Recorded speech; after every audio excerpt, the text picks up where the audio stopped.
Good afternoon, everybody. So this is week number 10. Well, it's week number 11, but we had a extra week off in spring break, so it's actually now week 10. But anyway, I digress. So this week we are going to be talking about cybersecurity, which is the big scary phrase that a lot of people have heard of. So just as a little reminder, I have put this PowerPoint up on D2L. I have also made all the homework available. So you can go ahead and check that out and make sure you do it. It's due Sunday. I have it set for 4 p.m., but if it's a little bit late, that's that's fine. I'm not going to penalize you if you're an hour or two late. Um, I still need to grade the existing homework. I'm kind of slacking in that area, but I will get to that. And yeah, I haven't received any questions or anything, so hopefully everybody is grasping the material. And as always, if you have any questions, feel free to shoot me an email or let me know, and I will do my best to answer any questions you may have. So, today, cybersecurity. This is the big world of security in the internet, on computers, basically anything technology related cybersecurity. So, like I normally like to do, I tend to start with a little bit of history and kind of build up from there. So, if it will let me change slides. Um, Maybe it will, maybe it won't. Technical difficulties. It's always the first problem. There we go. All right. History. So, back in 1945, if you remember this from the first week of class, and I think the third week or fourth week when we talked about programming languages, there's this lady by the name of Grace Murray Hopper, or rear. I think she ended up being a rear admiral. Grace Hopper. She was one of the first individuals to create a compiler, and she was the one that created the programming language COBOL, or helped create the programming language COBOL. But anyway, her and her associates discovered a moth, an actual physical moth, stuck in a relay in a computer. So back in 1945 and the 50s and 60s and some of the 70s, computers were not the desktop computers that you have sitting in front of you. They were these big, giant room based computers, which people would connect to and they would do processing and it would return an answer eventually. Uh, they also didn't have all the micro electronic components that we have now. They actually had physical relays, where a relay is a device that you put electrical signal through and it closes a switch or opens a switch, and you remove the electrical signal and the switch flips the opposite way. And that's how you can uh, produce a 0 and 1 or a binary or bit flipping. And so the very first bug, and it's known as the first bug in a computer, and I put that in quotes, was an actual physical bug stuck in between a relay. So the relay would not close completely. And so it would cause some inconsistencies in the data calculations. And what they ended up doing, and I will go to the next slide really quick, they actually found the moth and stuck it to a piece of paper to indicate that on relay number 70 in panel F, there was a moth stuck in the relay. That was their troubleshooting, or well, not necessarily troubleshooting, but that was their uh, result of figuring out what the issue was. And apparently they discovered it at 15:45, so 3:45 in the afternoon. That's when they found that. So this is a page from their troubleshooting guide and what they did to figure it out. First actual case of bug being found.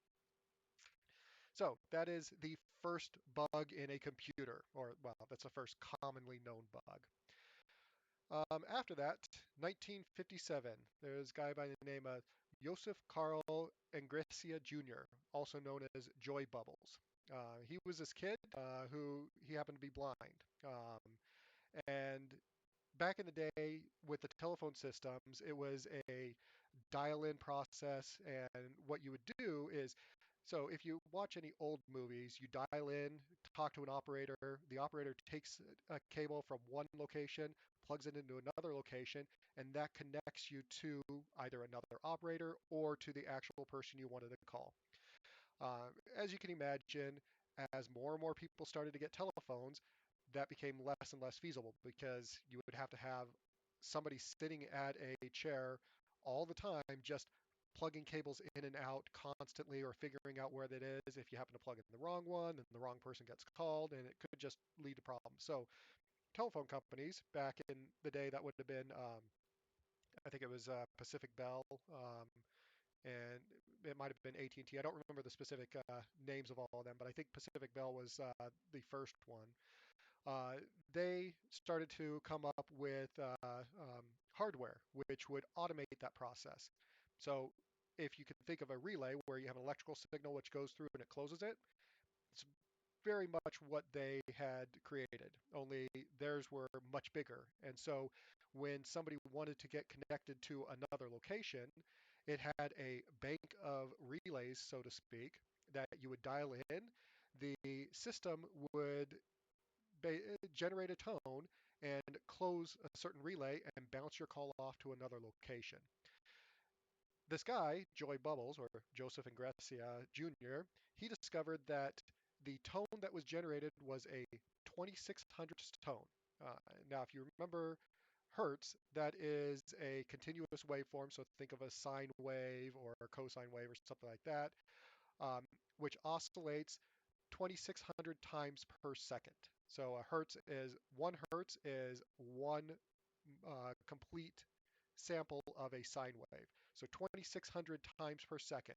And so that tone is close to, I believe, it's a high E. So if you could whistle an E, then you could generate that tone. And he discovered that 2600 hertz tone, well, because he was exploring the telephone system to see what happened, if he whistled that, then he could reset the phone system. And it allowed him to make calls to other locations and access areas that normally you would not be able to. Back in the day, if you were a telephone technician, you would have a specialized handset that you would plug into the phone line, and that handset would generate those tones for you. Well, this kid, he discovered that by whistling those tones, he could duplicate what a telephone handset was, or what a technician's handset was doing. About the same time, there's a guy by the name of John Draper.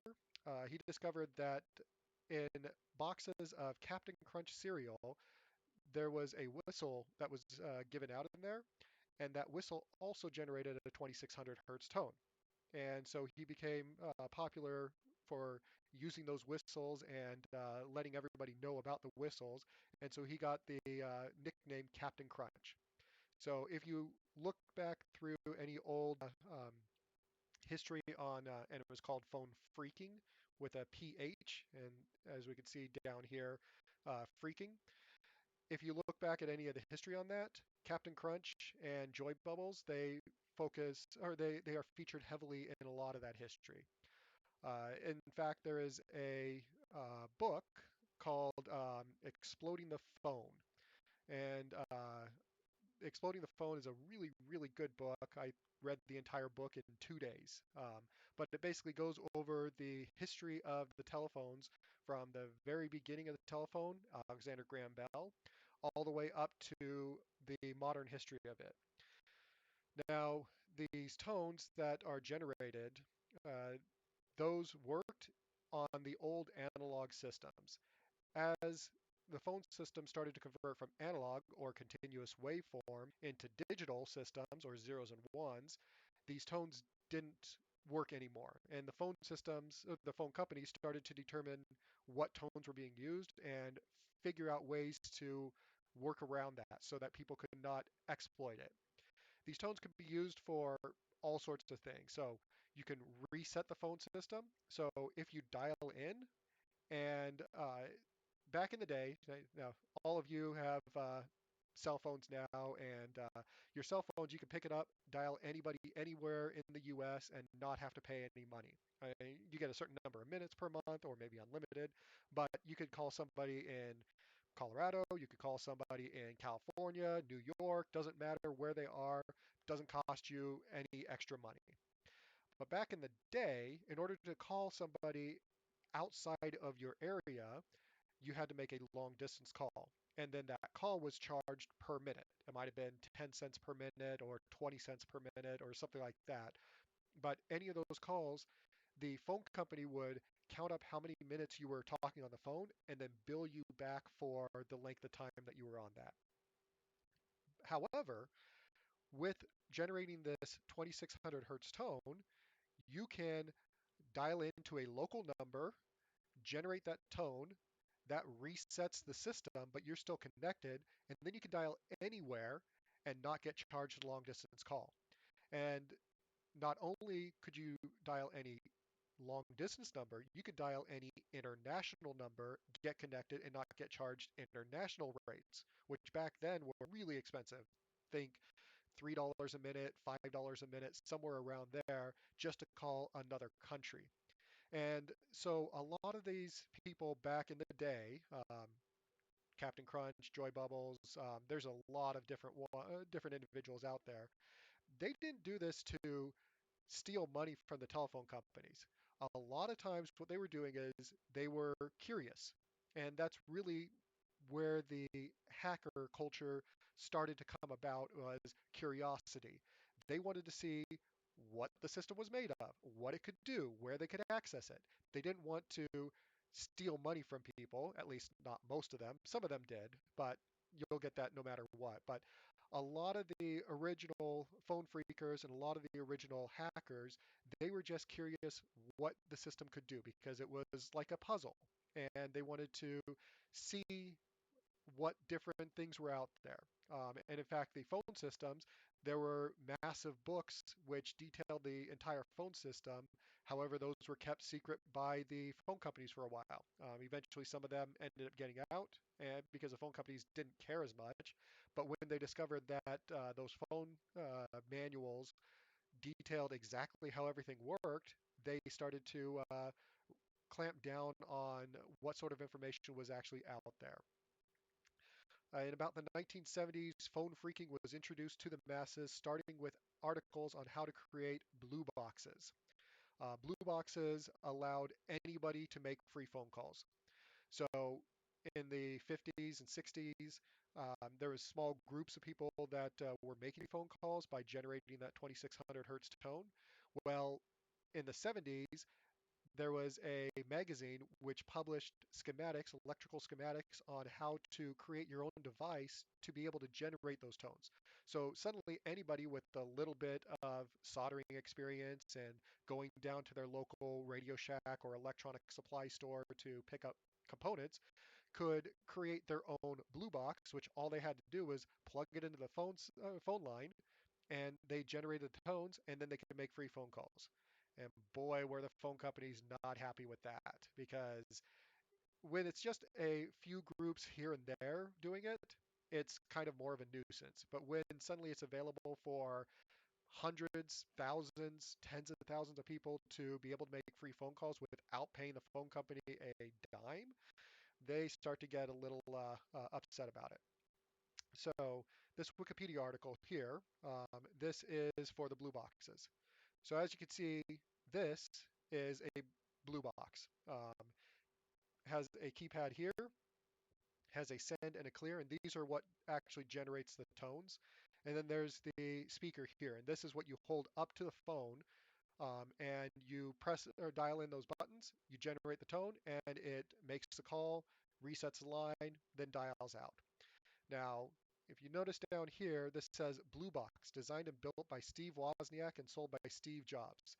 They were the original founders of Apple. And in fact, Steve Wozniak and Steve Jobs, they were back in college, they were tinkering around with stuff. And Steve Wozniak, he discovered these blue boxes and he's the type of person that wanted to figure out how something worked, built his own, and he and Steve Jobs I think they started selling it out of their garage or maybe through mail order, but they created these boxes and started selling them just as extra money, and that's what actually led them to collaborate and create Apple, which Apple Computer now as we know it today.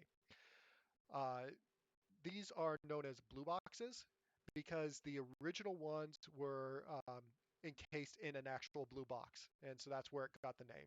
There are also other types of boxes. There's, I think, black and red boxes.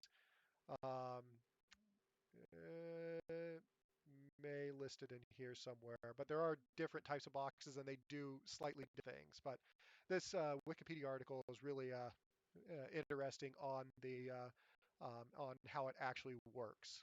But yeah, Steve Wozniak, founder of Apple, he along with Steve Jobs were known for creating the first blue box, or well, not the first blue box, but actually making and selling blue boxes to different individuals and companies. Um, these other two videos, I'm not going to pull them up. The first one is somebody created a blue box in modern times and just demonstrated how the tones would actually go out. And this other one is a short video clip from the movie War Games, and it has to deal with what war dialing is, which is one of those things that we'll talk about a little bit later. This is the whistle that Captain Crunch found in the boxes of Captain Crunch. It's an original Bose-Sun whistle, and this happens to be in a museum. I think it may be in the Smithsonian. But it's you blow in there and it generates a tone out of that. You can actually find a model of this on Thingiverse, and so you can print it out on a 3D printer. And if we actually had class, I would bring in my 3D printed copy of a Boson whistle and blow into it, and it actually does generate a 2600 hertz tone, and it sounds. I actually checked the frequency, and I think it's like 2590 hertz, somewhere around there, but it's close enough to match up. So that is a history of phone phreaking. Uh, and that took place before computers were really in the really commonplace. Once computers started to come out, uh, they didn't really have a lot of people using it. It was usually more of researchers and scientists that were using these computers, and everybody knew everybody. Well, a guy by the name of Bob Thomas in 1971, he created Creeper. And Creeper was a program created in assembly. Now, normally this is a time where I would pause in class and ask if anybody knows what assembly is, and then give you disapproving glances because that was directly from the test. But since you're not in class and, well, I'm not going to wait long enough for somebody to write something. Assembly is a low-level programming language which interacts directly with the hardware. And really, back in the 70s, a lot of programming was done in assembly.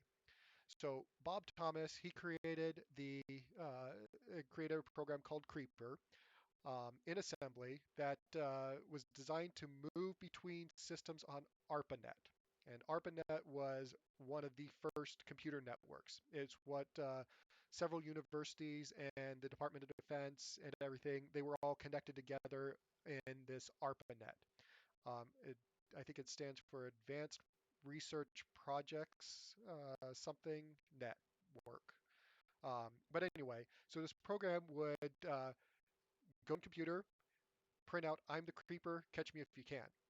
Then after it was done with that, it would transfer itself to another computer. It would get rid of itself on the first computer, go to another computer, print out the same message. It would just bounce around. It wasn't malicious. All it would do was just print out on the screen or on tape or something like that. I'm the creeper, catch me if you can. Shortly after that was created, Ray Tomlinson, he's also the individual who created email. He was the original creator of that. He took that program, Creeper, tinkered with it, modified it, um, and he changed bits of it, made it self-replicating. And self-replicating means that it can duplicate itself. So if you think of kind of like biology, when your cells, and I'm probably get this backwards, I think it's mitosis where the cells split apart or somewhere around there. But basically, the program takes itself, makes a copy of itself, and then it has now two copies, and then they spread out and do whatever it is. Um, so that is the first self-replicating worm. Then he wrote a program called Reaper, and Reaper would go by and wipe out any copies of the first self-replicating worm, and so that was also known as the first antivirus. And so Reaper would go and chase Creeper and delete it. So it would clean up after Creeper was there, and it would just basically be a cat and mouse. So Creeper would go someplace, Reaper would come in, clear it out, and so on and so forth. So Bob Thomas created the first quote unquote virus, and Ray Tomlinson created the first quote unquote antivirus. Um, these were not designed to be malicious. They were designed to just poke around and see what they could create, what they could actually see was out there. 1986, Clifford Stoll. He's a really interesting guy. If you do a search on Clifford Stoll, you get a look or a view. In fact, let's go ahead and do a search on Clifford Stoll. Um, Clifford Stoll. Um, he's a physicist, and he's actually really known for his collection of Klein bottles, which Klein bottles are a four-dimensional object represented in 3D space. Um, but anyway, he used to work at that. Where did it go? There we are. He used to work at, I think it was a National Research Laboratory or one of those national laboratory places. And he discovered that somebody was breaking into their network and stealing information. They had no idea who it was, where they were, or anything like that. And so in 1986, Clifford Stoll started investigating this.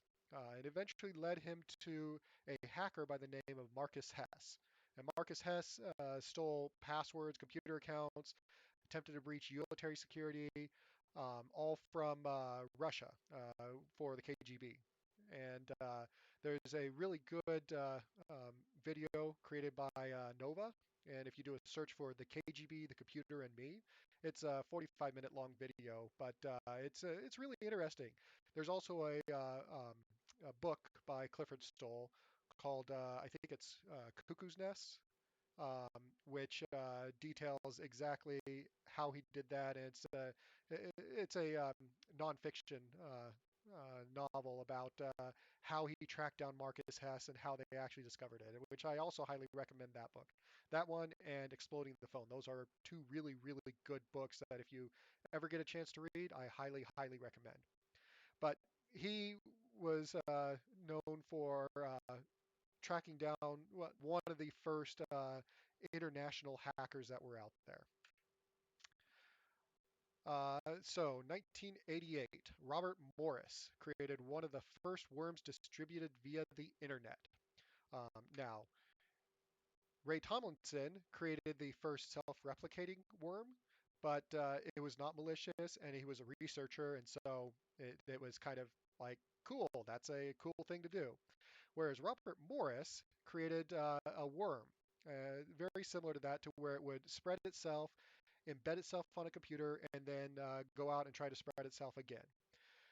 Now, Robert Morris didn't create this as a malicious act. He was a student at, I think, Stanford. Um, Let me double check. So he was a student at Cornell University. Um, he wanted to demonstrate some flaws or security flaws in a system. And so he created this worm. It's also known as the Morris worm, um, and developed it to demonstrate the flaws. However, it wasn't supposed to get out. Uh, he wrote the wrote it, and let's see, Worm was released from MIT. Oh, he is now. Let's see. So originally it was harmless, just designed to figure or discover what the problem was, and then basically spread that way. However, he had a mistake in there, which caused it to consume all of the resources on the system as it spread everywhere. And because of that, it was quite damaging because it would infect a system, start spreading everywhere, and then that system would become unresponsive. And this wasn't like current days where you could just restart the computer and start working again. These systems, sometimes they would take several minutes to come back up. Also, a lot of people used these at the time, and they were big mainframe systems. And so, even though he didn't mean for it to cause any damage, he actually was convicted with the first felony conviction under the U.S. or in the U.S. under the 1986 Computer Fraud and Abuse Act, where he was sentenced to 3 years probation and a $10,000 fine. It ended up working out for Robert Morris in the end. He became a tenured professor at MIT in 2006, and he has actually done pretty well for himself. But yeah, he was the first felony conviction for creation of a worm. Let's see, 1990, the first polymorphic viruses were created. Now, these are viruses that were designed to change their behavior and change the way that they infect computers. In the past, the viruses and worms, or before this, they had a specific attack vector. And once that attack vector was closed off, well, they didn't do anything. But the polymorphic viruses were designed to, if they ran into a problem and they couldn't infect a host, they might try a different host, or they might try a different method of infecting it. Or once it's on the host, it may not act the same way as some other host. So those were the first polymorphic viruses. 1992, March 6th, the Michelangelo virus. That was out there. It was infecting computers, and it was set in such a way to where it would not do anything until March 7th. Once March 7th came around, boom, the virus was supposed to trigger and crash the entire system, bring everything down. And people were so afraid of this that they were advised not to turn on their computer until March 7th. Sorry, on March 6th it was supposed to wreak havoc. March 7th it would do nothing, and it had a specific time hard coded in there that if it was a 6th, activate. If it was a 7th, do nothing basically. And so people were advised not to turn on their computer. Um, because nobody knew if they were actually infected. I believe it caused significant damage, but not a whole heck of a lot of damage. But it was still pretty common that people were worried about that. 1995, macroviruses appear. These are viruses which typically would reside in like Word documents or Office documents and run specific macro codes, bits of code on there. Uh, those came into existence in about 1995. They're still in use today. Um, they're not as common anymore. I mean, you can still get word files with macros and everything else. But because Microsoft has taken enough precautions that macros are not run by default, which back in the 90s and the early 2000s, you opened up a Word file, stuff would just start working. And now it actually blocks that. And there's also when you download a PowerPoint or a Word file or something like that from the internet, Word doesn't automatically let you edit it. You have to click the box which says enable editing. So it's not nearly as much of an issue as what it was, but 95 is when they first started to come about. 1998, the first version of the CIH virus or Chernobyl virus appeared. Now this has a particularly memorable thing to me, or is a particular memorable thing to me. So the Chernobyl virus was known as a boot sector virus. So when you turn on a computer, the first thing your computer does is it looks at your hard disk, and it looks at the very beginning of the hard disk into the boot sector. And the boot sector tells it what to load and where to find, say, Windows or your operating system and to actually load it up. So the boot sector is the very first thing to get loaded. And that's actually not loaded by your operating system. That's loaded by your BIOS. Now, again, if we were in class, I would ask, what is a BIOS? So, what is a BIOS? Okay, I didn't hear anything. Nobody responded to it, and the cat's just snoring next to me, so she's not responding. But the BIOS, that's the basic input-output system. And so when you turn on a computer, power goes through the motherboard to the BIOS, and the BIOS is what actually looks at the hard disks, loads the boot sectors, and actually starts booting the operating system from that. And so this virus, it would reside in the boot sector or the file allocation table of the floppy disks or hard disks. So when you turn on a computer, that would be the first thing that would actually be accessed and run is the boot sector part. So this virus would sit there and wait until the anniversary of the Chernobyl disaster. Once that anniversary date occurred, suddenly it would activate, much like the Michelangelo virus. Only in this case, it would completely wipe out the hard disk. It would wipe out everything which is on there. And it was kind of destructive. And I believe it even went so far as there were cases where hard disks physically um, were broken because of it, because it would wipe it out in such a way that it may damage it. I'm not 100% certain on that, but until I find out otherwise, we're going to go with it.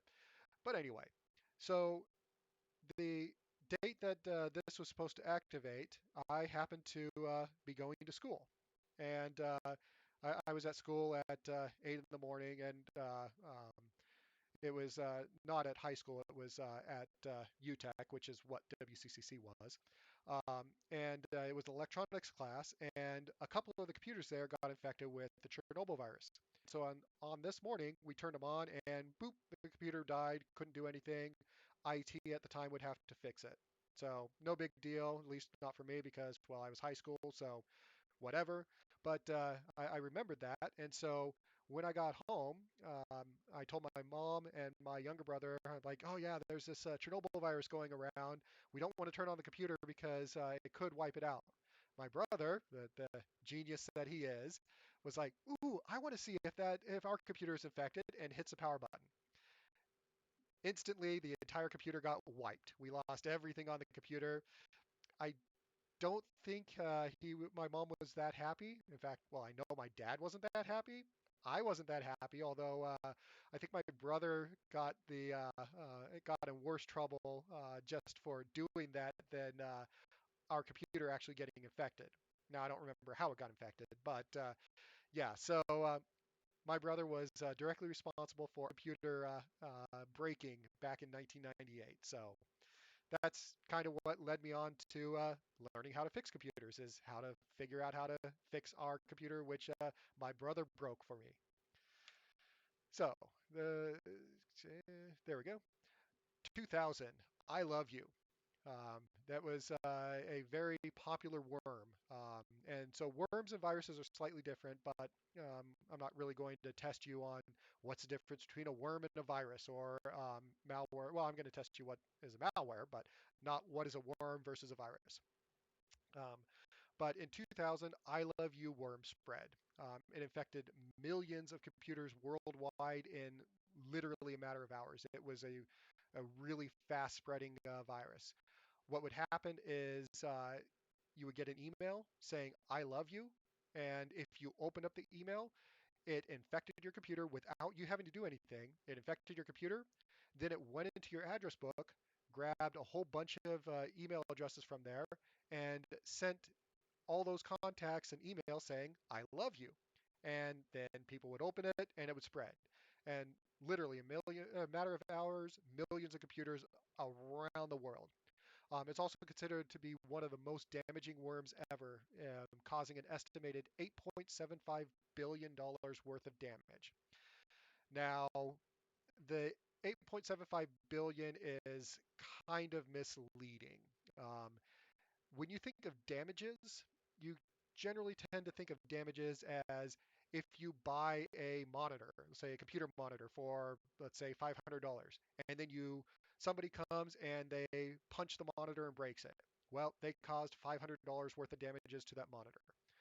But on the other hand, if you have a internet connection and somebody um, and let's say you're a business which is doing a lot of online business, and somebody cuts the internet cable to your business and your business is offline for a day.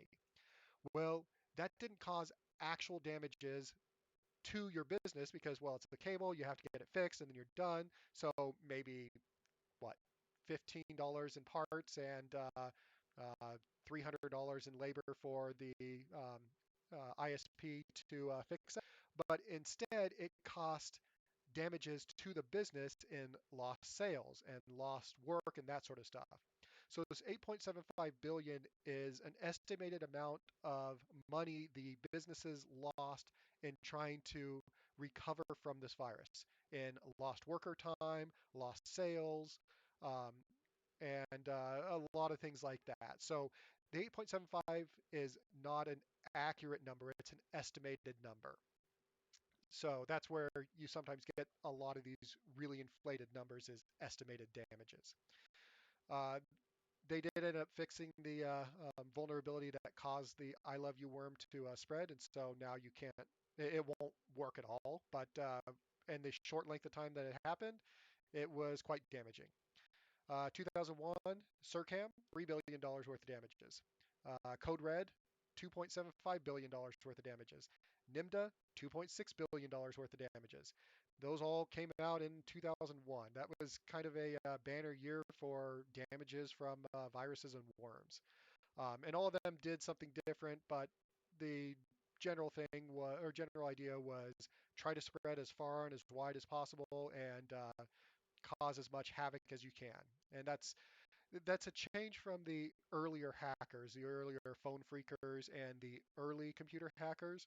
Um, it was more of the back in the day, back in the 70s and 80s, a lot of those people, they were just curious what was out there. They didn't want to cause damages. They might accidentally cause damages. Say in the case of Robert Morris with the Morris worm, he accidentally caused those damages, but he wasn't trying to do that. These viruses and worms, on the other hand, their entire point is to cause damages, and they were quite successful at causing damages.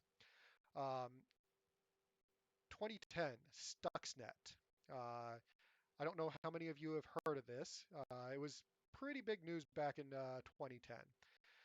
But this was a virus which was specifically designed to target supervisory control and data acquisition hardware, or SCADA, SCADA hardware. This hardware was used in Iran's nuclear program. It's also hardware which is used in the US nuclear program, the Russian nuclear program, and programs all around the world. Um, what makes this notable is, now I'm not a nuclear physicist, I may get some of this wrong, but in order to refine uranium, you have to have centrifuges. And so basically what it is you put some radioactive material into a centrifuge, and the centrifuge spins around really fast at a set rate. It has to spin at a specific rate for a specific length of time. As it does that, the um, uranium separates from the radioactive material, and then they can harvest harvest the specific radioactive element or isotope that they're trying to get. And so these centrifuges have to be tuned specifically to work at a specific revolutions. If it's a little too fast or a little too slow, bad things can happen. Well, so this Stuxnet was designed to infect this SCADA hardware. Now, This hardware is used in all sorts of nuclear programs all around the world. However, in the case of Iran's or Iranian hardware, they were using a specific manufacturer and a specific centrifuge for this. And the Stuxnet was designed to only infect that specific hardware. In fact, if a computer was infected with Stuxnet and it was used to control some other SCADA hardware, Stuxnet would do nothing. It was only going to affect specific hardware. And that specific hardware happened to be the Iranian one. Um, Once it was on there, what it would do is the report to the engineer that was running the centrifuges would look perfectly normal. But inside of there, the centrifuge would operate slightly faster or slightly slower and not work the same way, and it ended up breaking the hardware. And I guess it took a while for them to actually discover this. And I don't think it was the Iranians who first discovered Stuxnet. It was another computer which happened to be infected with it um, was looked at somewhere else in the world, and they started to discover that this software was specifically targeting certain things, and so that's what kind of unraveled it. Nobody knows exactly who created it. And even to this day, nobody has claimed responsibility for it. There is strong suspicion that it's a collaboration between American and Israeli operatives. um, think the NSA and the Israeli, I don't remember which department, but working together to try to delay or hamper the Iranian nuclear program. But neither the American nor Israeli governments have ever admitted to being a part of it, at least not officially. It caused a lot of delays and a lot of damaged equipment, and the Iranians ended up having to replace a number of centrifuges to actually get back onto um, their track for their nuclear program. I'm not sure what the current state of their nuclear program is, but they were affected by this. So if you're bored, this Wired article, which is in the PowerPoint, and so you can click on it as opposed to just having to memorize this. It's a really fascinating article on Wired about how Stuxnet worked and what it was actually supposed to do. And if you read that, you start to get a sense that this was specifically designed to target one specific area and nowhere else. Let's see.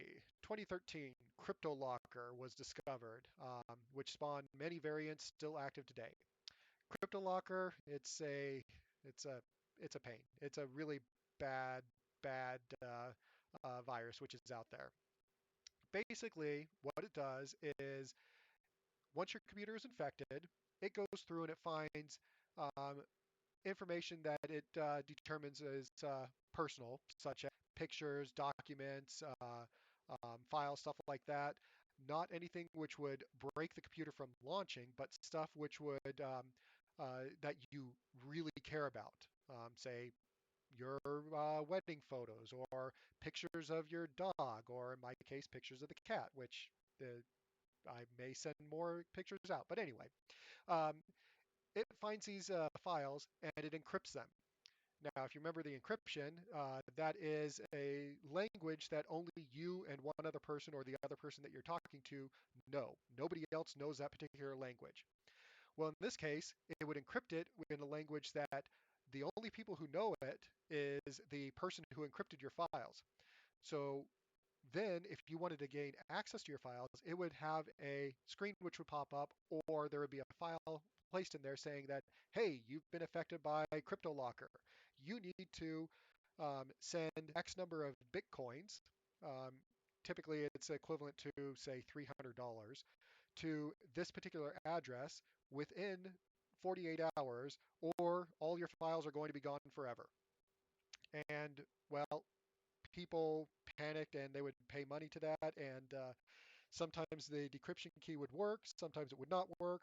But it's one of those where a lot of businesses, a lot of individuals were panicking about CryptoLocker because it was so damaging to a lot of data that unless you had good backups of the data, you could be in a huge amount of trouble. And it's still in use today. CMU has been hit by a couple of crypto lockers, but it was really small, and we were able to restore any of the affected files from backup. There have been governments out there, like state governments, city governments, and county governments, which have been hit by crypto lockers and caused tons and tons of damage. The city of Baltimore, they were hit by CryptoLocker, and I guess it cost them $10 million to recover from from the CryptoLocker. Hospitals are getting hit by it. School districts are getting hit by it. It's just one of those things which it's indiscriminate, and it just will wipe out a bunch of data. The number one protection that you can take against CryptoLocker is to make sure you have good backups. As long as you have two copies of your data stored on in two different locations, if one location gets wiped out, well, you have the other location that now you can restore from. And that's really the best way to recover from CryptoLocker. This website here is, and this is part of your homework, is this lists all sorts of viruses out there along with the history of them, uh, what what they do and that sort of stuff. So if I look up um, Code Red, for example, um, Code Red, this shows the Code Red worm, and it shows all sorts of information. Some of them will show technical details, some of them won't. But your homework will be find a virus out there and write something about the virus. So all right, so now we move on to a different sort of attack, a denial of service attack. So a denial of service is a cyber attack where the attacker tries to bring down a network or internet resource by flooding it with lots of requests. So basically, you can think of it as um, if two people are talking, a denial of service is one person getting in the middle of them constantly. And so they aren't able to talk to each other until, well, the person that is being really super annoying and getting in the middle is shoved out of the way, and maybe they get a bruise or something. I don't know. But that's one way to recover from a denial of service, is to just push that person out of the way and continue on with your conversation. A distributed denial of service attack, on the other hand, is an attack where the traffic originates from many different locations. So with a denial of service attack, it's typically coming from one location, and as long as you figure out where it's coming from, you can block that traffic and be good. And maybe they could try coming from a different location, but you can block that traffic. Distributed comes from all over the place. So in the same idea, you are talking with another person. A distributed denial of service attack is suddenly now the entire population of the world is in between you and the other person, constantly getting in the way. Sure, you can shove a couple of people out of the way, but there's several billion more people right in the middle there blocking your conversation, and so you can't do anything. And that's really a huge problem. There are ways to protect your website or protect your internet connection from that. Sometimes they work better than others. Sometimes you just have to wait it out, and in a couple of days, the people who launched that denial service or distributed denial service attack just kind of get bored and go elsewhere. But sometimes it causes a lot of damage. So GitHub, the, they were hit with a distributed denial of service attack, and it was 1.35 terabits per second worth of traffic. Now, let's put that into perspective for a minute. So your home connection, let's say you have Charter. You have 100 megabit worth of data that you can download per second. 100 megabit. GitHub was hit by 1.35 terabits. So we go from mega, so 1 megabit, 1,000 megabits is a gigabit. 1,000 gigabits is a terabit. This was hit with many, many times more data per second than you can download. And it brought GitHub to its knees. It was not able to function for length of time while they were under this attack. Occupy Central Hong Kong, they were hit with 500 gigabits per second worth of traffic. Cloudflare, 400 gigabits per second. Spamhaus, they're an anti-spam email filtering. They were hit by 300 gigabits per second. US Banks was hit by 60 gigabits per second. I mean, this is a lot of traffic. CMU, they have a 4 gigabit per second internet or data connection. That, I mean, 60 gigabits per second is uh, a lot higher. I'm not going to do the math in my head because I'm just going to embarrass myself. It's more than 10 times more than 4 gigabits. I will tell you that. That was easy math to do. So this data, that's a massive amount of data that the website is subjected to. The the ways that you can recover from it is you have to figure out how that traffic is getting to you and how you can block it. And there's even companies out there which they're specifically designed to try to protect against distributed denial of service attacks. This YouTube video, which we aren't going to watch here, but I highly encourage you to watch it. It's only 10 minutes. It's Tom Scott. He talks about the distributed denial of service attacks, but specifically NTP amplification and DNS amplification attacks. Tom Scott, he was the one that did the video on time zones, which we watched before the time change. But I highly encourage you to watch that video just for an idea of what or how the attacks actually work. Because if I had a whiteboard here and I could draw it for you, then I can explain it a lot better.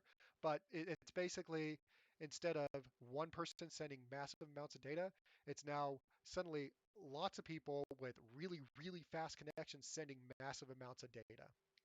So watch that video 10 minutes out of your day. That if that's one video you watch today, I encourage you to watch that. All right, so now we get on to malware. So malware, there's several different types. There's remote access Trojans or RATs. It is a malware type that has a backdoor um, for administrative control over a computer. It also has bits and pieces in there to where it can monitor everything that is done on the computer. It can control the webcam. It can play sounds. Some of the earlier malwares, there was one out there called what was it? Back orifice, where basically if a computer was infected with that and somebody else was controlling it, they could eject the CD-ROM drive. They could play random sounds. They could move the mouse cursor around all over the place. Um, Nowadays, they're used more for turning on the webcams and taking pictures and stuff like that. But it's a relatively common type of malware. Keyloggers. They are a piece of software or hardware that either sits on the computer or in between the keyboard and the computer, designed to record every single keystroke that you make on the computer for the purposes of gathering credit card numbers, bank account information, passwords, all that sort of stuff. There's also rootkits, which we talked about last week, and it's pieces of software which try to hide on the system next to impossible to remove, and they can do all sorts of things once they're on the system. Sony BMG distributed the rootkit with some of their CDs that they then had to recall. All right, so now we get on to hackers. And hackers is the popularized Hollywood term for somebody who breaks into the systems. Now, commonly in popular culture now, they popular culture now has associated it with someone who uses bugs or exploits to break into a system. However, a lot of people in the hacking world don't like the phrase hacker when used for malicious activity. They prefer the term cracker because hacking can be something like hacking a program together to solve a problem or hacking some hardware to control a robot. And then, in fact, there's hacker spaces and stuff like that where groups of people get together and they work to solve a problem, not in a malicious manner or anything like that. So, cracker is the more accurate terminology for the malicious activity. Um, with that, you have what's known as script kiddies. They are basically an unskilled hacker or cracker who all they know how to do is download a program and run it. They didn't write the program. They don't know really anything about exploits. They know that, hey, if I download this and click next a whole bunch of times, suddenly I can control this computer. Or if I do this, suddenly that computer goes offline. They don't really know what's going on or why it's doing it, but they know that they can cause a whole bunch of damage if they download the program. Um, but some of the more notable hackers, they may have started out as script kiddies, where they started to discover that, and then they figured out that it wasn't doing something that they wanted, and then they started to write their own utilities and their own tools to do what they wanted it to do. And then you'll also hear hackers referred to as white hat, black hat, or gray hat. White hat hackers are the good guys. They are the ones that work to keep data safe from other hackers. They go out, they find vulnerabilities. When they find a vulnerability, they report it to the company through responsible disclosures, and they only exploit it to the extent of figuring out what that vulnerability is doing and how to exploit the vulnerability just so they can disclose exactly what they did. They aren't doing it for financial gain unless it's a security company trying to figure it out or something like that, but they're not trying to steal money from an individual or steal credentials, that sort of stuff. Black hat hackers are, or crackers, these are the guys who are the ones that you're typically thinking of. They're the ones with the bad intentions. They just try to cause as much damage or try to steal as much stuff and just try to do as much as possible. Um, there's another group called gray hats, and they kind of toe the line between the white and the black hat. They're kind of a gray line that they walk along. So they are typically the ones that they may find and exploit vulnerabilities, and they may break into systems and fix the vulnerabilities, but they may not disclose it. And they may break into a system, but they may not have permission to break into a system. Whereas white hat hackers, they have explicit permission to break into a system. Gray hat, if they happen to find a system and they break into it, well, they're in that. They aren't going to steal anything. They may fix a vulnerability and leave a note saying, hey, we fixed your vulnerability for you. You're welcome. But they technically that's illegal and they aren't supposed to do that. But they're not trying to cause damage or steal stuff like black hat hackers are doing. So now we can talk about hacker groups. So 1981, Berlin, Germany, Chaos Computer Club. They are one of the more popular hacker groups out there. They are not malicious. They got together and they're what they try to advocate for is more transparency in the government, um, more freedom of information, human right to communication, and stuff like that. They try to spread news and stuff like that. They support the principles of the hacker ethic and the use of open source software. And the hacker ethic is basically don't break into a system unless you have permission. Don't cause damage. And basically be a good guy. You People may think that you're a bad guy because you use the term hacker, but you're not a bad guy as long as you have a strict code of ethics and responsibility on what you're doing. And then the open source software, which I'm a huge proponent of open source software. Um, the Chaos Computer Club, they really pushed the use of open source software. So the Chaos Computer Club is one of the good guys out there. And they have been around, I think they're still in existence, but since 1981 at least. 1992 to 2000, there was this group called Loft, or L0PHT. It was pronounced Loft. They were founded as one of the first viable hacker spaces and the pioneer of responsible disclosure. And responsible disclosure is when you find a vulnerability or when you find something which is exploitable, you don't exploit it yourself. You don't sell it to somebody else. You go to the company that maintains that. You say, hey, this is a vulnerability. This needs to be fixed. This is what can happen. Um, Up until relatively recently, a lot of companies would start to look suspicious at individuals who were disclosing vulnerabilities. And it caused some problems and it caused some people to not want to disclose vulnerabilities because if you found a vulnerability, there could be legal consequences if you happen to stumble across it. And maybe you'd had no intention on actually exploiting it. You stumbled into it, and then you went to the company and said, "Hey, I found this out." They could still send you to the police and say, "Hey, they hacked our systems. They're breaking or they're violating the Computer Fraud and Abuse Act or the DMCA or something like that," and you could be facing jail time. I'm not sure how many people actually went to jail for innocently stumbling across something, but it has happened to where people were arrested and they were charged with crimes when maybe they didn't have any intention on actually breaking anything. But more and more businesses started to see the value of having external individuals find bugs and then report them responsibly to the company.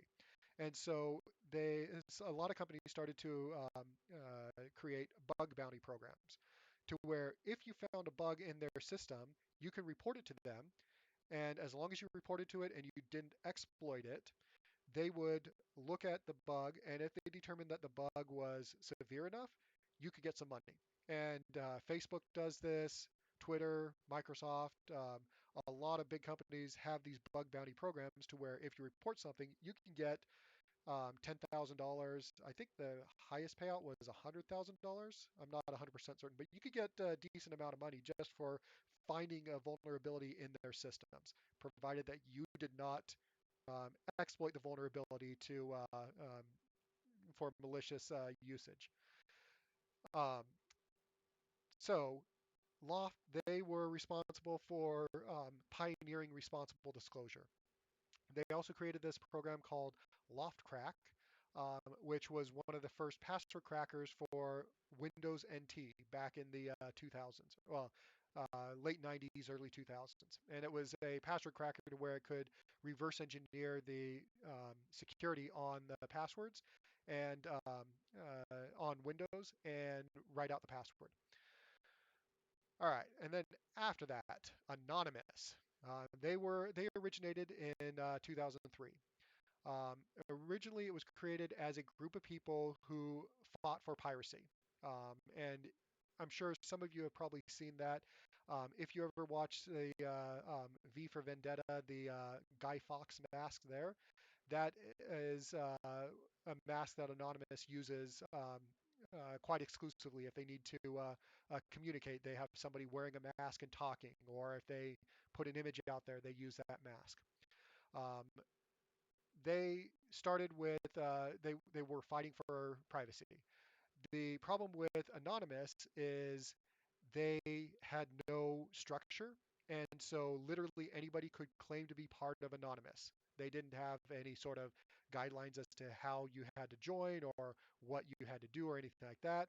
And so it attracted people who were um, uh, very strongly idealized privacy and open information, that sort of stuff, as well as people who just wanted to use the platform to try to gain access to other systems. So many current black hat hackers actually came from Anonymous or originated from Anonymous because they found individuals who happened to embody the same viewpoint, and then they went out and formed a new group. One of those groups was known by the name of LulzSec, Lulzsec, or Lulz Security. Um, they were created in 2011 and they disbanded in 2011. So they weren't in existence for that long. I think it was 8 months, somewhere around there. But in those 8 months, they were a terror. Um, they were responsible for hacking Sony, Fox.com, CIA, Stratus, which is a defense contractor. Um, I don't even remember all of what they are responsible for compromising, but they caused a lot of panic and a lot of damage around the world. And they, they were trying to, or what they were saying that they were doing is they were doing it for the lulz or laughter, basically, is what they were doing it. But they were stealing a lot of information and they were leaking it to various locations. And there's a difference between, say, breaking into a smaller corporation and breaking into the CIA. If you break into, or if you try to break into the CIA, even if you succeed or not succeed, if you try, the CIA is not going to take that lightly. They are going to make sure that they find you and that you go to prison for quite a long while. And ended up that all of the members of LulzSec that they know of have been captured and sentenced to prison. Some of them for quite a long length of time. Some of them cut deals and didn't spend nearly as much time in jail. I'm not sure on how much time everybody has ended up spending, but if you do a search for LulzSec, there's a number of individuals that were key members of LulzSec and ended up serving, and I think they're still serving jail time for their activities. So even though they may think it was all fun and games, eventually you only have to make a mistake once, and the police can latch onto that and arrest you. And sometimes the punishment is rather severe. Um, then in summer of 2016, the Shadow Brokers they appeared. Um, this is another group that nobody really knows who they are, but they appeared and released a number of tools that were used by the NSA, or the National Security Administration. And the NSA has their own group of employees, which they develop exploits or zero-day exploits, which are then kept secret with the NSA so they can use that for accessing computers from specific targets around the world. Um, Shadow brokers managed to get a hold of a large number of those tools and exploits and leaked them out on the internet, which, I mean, might seem like a lofty goal of these zero-day exploits, which are exploits that the company which makes the software don't know about. It's something that it's a zero day. It's before anybody else even knows about it. So they would release these exploits, and instantly all sorts of other malicious hacking groups out there found these exploits and started to use them to actually exploit systems. And from that, that's where we get um, exploits such as Eternal Blue, um, and let's see, I don't think Shell Shock was part of that, but it might have been. But Eternal Blue was an exploit which affected every single version of Windows in existence up until it got patched by Microsoft.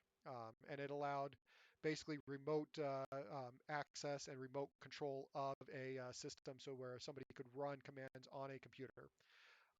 And so once those exploits got released, well, Microsoft suddenly found out about the exploits and patched the holes. But it was a huge, huge problem. Working in IT, I became really familiar with all sorts of these exploits which were leaked because updates had to be installed the day that they were actually released because it was actively being exploited in the wild. Exploited in the wild. Um, so this Wikipedia link here is a list of several common hacker groups. It's not going to be a um, exhaustive list of every single hacker group because, well, literally two people can get together and call themselves a group. Doesn't mean that they need a Wikipedia entry. But I believe your homework assignment, your second homework assignment, is to find one of the groups in here and write a short little blurb about them. All right, so a couple of notable hacks that have happened in the wild. Um, And I've been affected by a couple of these, and they are kind of annoying. June 2015, the Office of Personnel Management.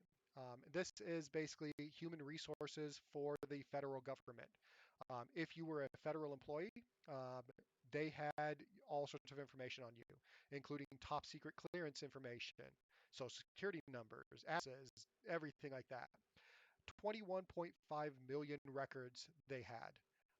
Well, they still technically have, but 21.5 million records were stolen, which included social security numbers, date of birth, fingerprints, security clearance related material, and everything else. Again, nobody knows exactly who stole this information, but if you were a federal government employee at the time, well, anytime before June 2015, your information was stolen. Um, they believe that it was the work of China, but China has not claimed responsibility for it. To my knowledge, the information has not been released on the internet. Um, Somebody has it somewhere, but it was a pretty big black eye, and there were a number of secret agents who were out around the world in cover, hiding in cover, or they had a certain they, they they had a job where they weren't known as like a CIA agent or something like that. They ended up having to get recalled because their information was included in that hack, which would allow some government or some military to be able to trace back who they actually were. So that was one of the big hacks. February 2014, Mt. Gox. If you remember back from the Bitcoin discussion, at the time they were the biggest uh, Bitcoin exchange, currency exchange, to where you could convert cash into Bitcoins and trade Bitcoins and convert Bitcoins back into cash. They had $460 million worth of Bitcoin stolen in February 2014. Right after that, they filed for bankruptcy because, well, they didn't have $460 million worth of money laying around. It was all sitting in Bitcoin and it all went bye bye. A lot of people lost a lot of money. April 2011, PlayStation Network was breached. 77 million accounts were compromised. If you had a PlayStation Network account back in April 2011, well, whatever information they stole, that was gone. July 2017. This has probably hit most of you. I know it hit me. Equifax. They are one of the big three credit bureaus. So you have Experian, Equifax, and TransUnion. So whenever you buy anything with a credit card, or you apply for a credit card, or a car loan, or mortgage, or anything like that, um, they go to these credit bureaus to determine what credit you already have, and they have all sorts of information on everybody. 145.5 million consumer records were stolen from Equifax. Hackers exploited a vulnerability in the open source software Equifax used for their customer dispute portal. Um, Now, it was open source software. However, the software that Equifax was using had not been updated. The the actual software they were using, there's been regular updates released on the internet, but Equifax did not install those updates. So what the malicious individual or group did was they discovered what version of the software Equifax was using and looked to see what had been fixed in that software between the version that they're running and whatever the current version is. They found a vulnerability in there that they then exploited to steal a bunch of information. And so a lot of the blame lies on Equifax for not installing updates on their system when it comes out. Because if they had installed the updates, this may not have happened. So that's a reason for you to make sure that your systems are constantly kept up to date to fix any vulnerabilities because you never know what is out there that could be affected. September 2016, Yahoo reported that 500 million accounts were breached. Later, they upped it to 3 billion accounts. Literally every single Yahoo account was breached. And this included email, if you had any sort of file stored up there, web pages, everything. Literally, Yahoo was wide open December 2016. They've since fixed the vulnerability, but yeah, literally everything was compromised at that point. Um, this website that is there that lists all sorts of other notable breaches that have happened. Just checking something really quick. Um, yeah, so I don't have anything else. Um, if we look at this, this is broken down in years. They only start at 2005, but you can see that as we scroll down, there's every single year something has happened, including, let's see, Facebook had their Cambridge Analytica data breach, where a lot of information was leaked out that way. Um, Reddit disclosed that they were hacked on August 1st, 2018. Um, 20,000 FBI employees, their information was leaked. There's a whole bunch of stuff which has gone out, and it's generally bad. At this particular point, it's not a matter of if your personal information will get stolen and leaked out on the internet. It's more of a matter when your personal information. And that's where we get into these data breach notifications. So California enacted the first data security breach notification law in 2002. It went into effect July 1st, 2003. That law requires that any entity that does business in California to report any breach involving Californian residents. So these companies, up until 2003, July 1st, 2003, if they were compromised, they didn't have to tell anybody anything. They could just kind of hide it. But after July 1st, 2003, California law states that if a California resident is affected, you have to disclose that. And well, some websites don't know who's in California or not, and so they've started to it is different. This is kind of harkening back to the Proposition 65 warning, where I'm sure all of you have seen it. This label which says this product contains chemicals known to the state of California to cause cancer, because California has uh, in their law books Proposition 65, which states that if your product has one of these chemicals, and it's a list of, I think, like 200 different chemicals, but if your product has one of these chemicals in it, you have to disclose that it may cause cancer because one of these chemicals is in there.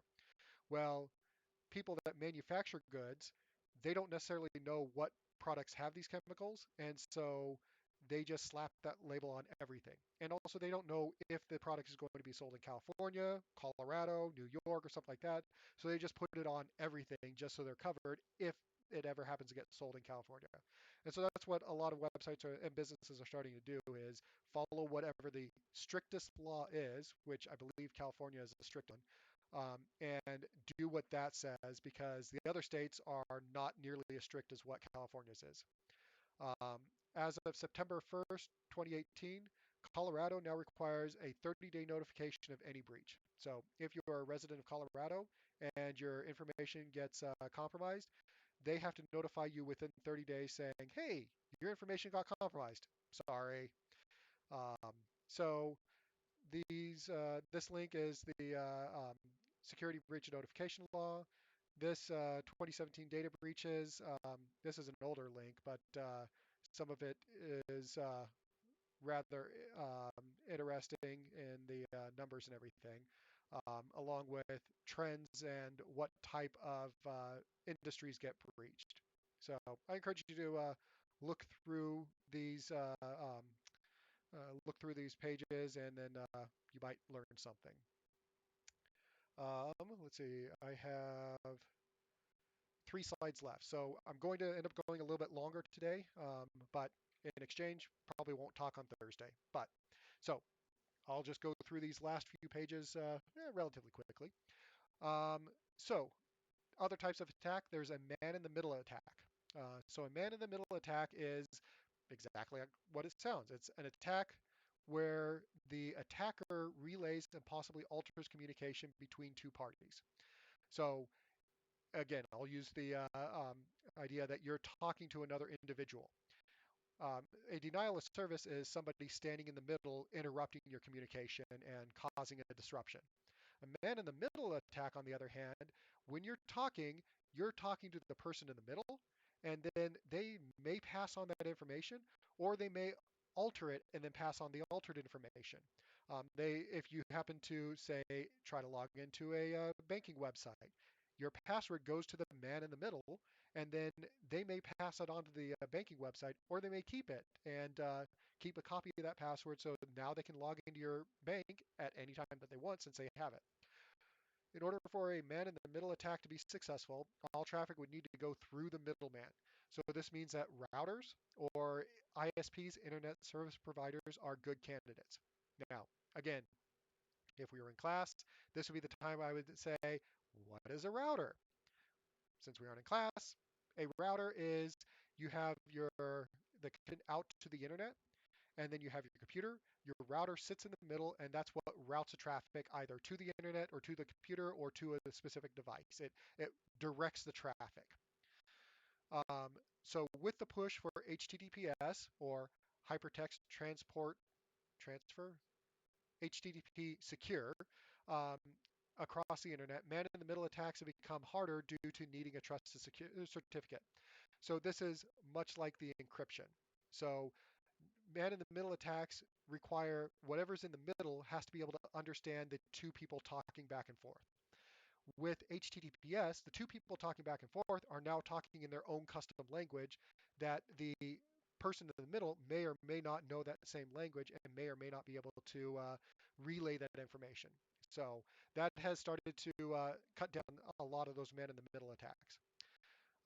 2003, Belkin, they manufacture routers, and the fairly popular manufacturer of consumer-based routers. Um, they did their own man-in-the-middle attack, where they would interject ads into website or into a web page for other Belkin products. So basically, you would go buy a Belkin router from, say, Best Buy or Walmart or Amazon or someplace like that. You would plug it in, you would gain internet access, you would be happy going along looking at um, kitten videos and stuff like that. And then all of a sudden, an ad for a Belkin router or a Belkin switch would pop up. I mean, that website isn't serving it up. It was your actual router which was providing that ad. Uh, Comcast, one of the larger internet service providers, they would interject JavaScript to show ads on pages, on websites, very similar to what Belkin would do, only they would do it in line and they would add it to the existing web page. So a lot of companies, they're not using man-in-the-middle attacks for malicious purposes. They're using it for advertising and to try to get more money and people to buy their um, content. And then let's see, we get on to war driving. And war driving, this is this is a fun topic, which I wish that I could actually stand in front of you and tell you all the aspects of it. But basically, war driving is the act of searching for wireless networks, typically in a moving vehicle. So in order to war drive, you would have a laptop, but you would have somebody driving, and you would have a car or a truck or some other mode of transportation. You could do it with just walking, but you don't get nearly as much coverage. But anyway, so you have a car and somebody driving, and you don't want to be the person using the laptop at the same time as somebody driving, so typically it's somebody else. But anyway, so you have a laptop and you have some software on the laptop. And the software on the laptop, all it does is it just goes and anytime it connects to a wireless network, it writes out a line or it puts a mark on a map or something like that. Typically, there will be a GPS module or global positioning satellite module. So when you're driving around and you have a map up, it can put a pin at the individual location that you are using GPS satellites to figure out exactly where those wireless networks are. Um, war driving is technically okay. War driving is technically not illegal. I need to correct the misspelling, but it's also no illegal. But it's technically not illegal provided that you do not quote unquote access a network. So if you go around and you have your phone open and you happen to take a look at all the wireless networks there, that's basically what war driving is. Only instead of walking around inside of, say, the mall, you're now driving around the entire city, um, and you're mapping out where everything is, um, provided you do not access. So, what does that mean? Well, provided that you do not connect to the network and start browsing the internal network to see what's in there. If you just note that, hey, this network is here, you're perfectly legal. But if you note, hey, this network is here, oh, and by the way, these are the computers inside of the network, that's illegal. I mean, it's kind of like walking around a neighborhood and taking note of every single house which is out there. That's perfectly legal. But if you then go up to each of the houses, open up the door and start walking around inside of the house and then walk out, that's illegal and you might get shot. I mean, war driving, you probably aren't going to get shot, but um, you don't want to go into a network. So, provided that you do not access a network. Now, companies sometimes still don't like that. And if they detect that somebody is mapping out their network without actually accessing the network, they could get upset about it. But the law is technically, as long as you do not access the network, you're good. This Wikipedia article is about war driving, and so I encourage you to read up about that as well. And then this last slide is uh, article of, or well, several other different attacks. There's drive-by download attacks to where you don't have to click on something to download it.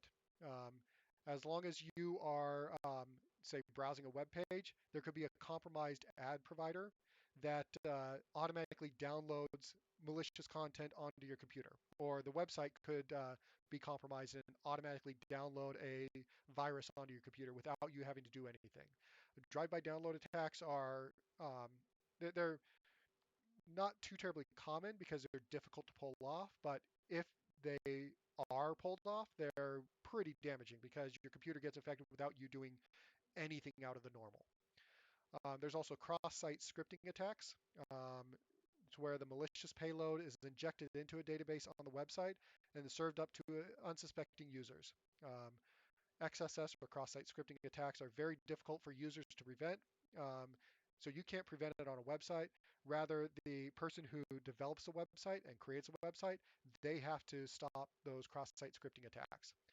Um, it can be something as benign as just serving up another ad in a certain location to um, redirecting content to a completely different website. It can be all sorts of levels of difficulty. And then the last attack that I wanted to talk about is SQL injection attack or structured query language. Um, Databases out there, typically you will access the information from the database using um, scripting language called SQL. And that's how you can pull, let's say, select X number of rows from the database and grab the first name of everybody who has bought a red car in the last year type of thing.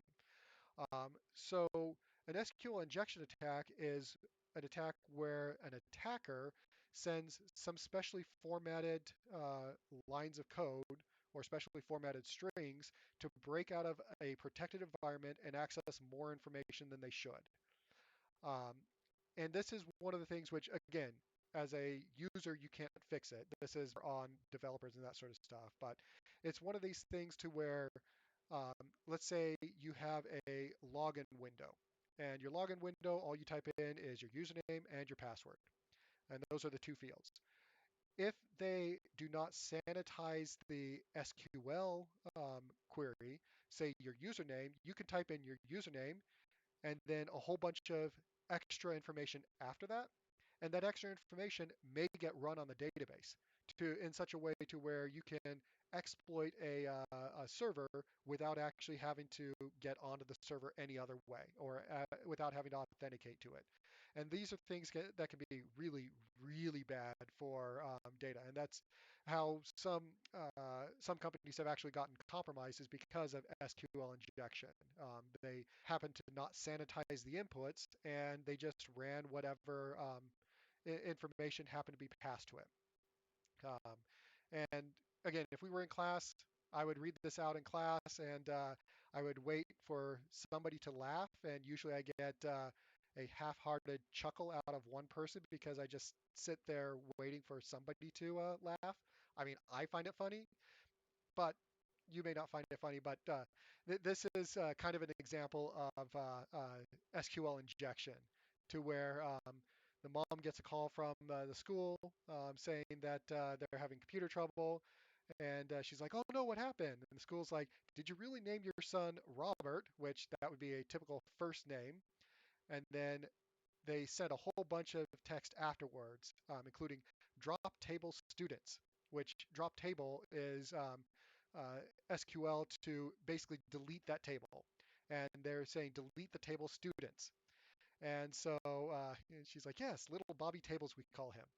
And then the school's like, well, we lost this year's student records. I hope you're happy. She's like, I hope you learn to sanitize your database inputs because they named it and their official name is Robert semicolon or Robert quote parentheses semicolon drop table students semicolon dash dash, basically saying drop the table. So if a SQL site was or SQL database was vulnerable to that, then that would delete whatever that table is, and it could lose a lot of data. So that is the extent of cybersecurity. And so hopefully you learned something.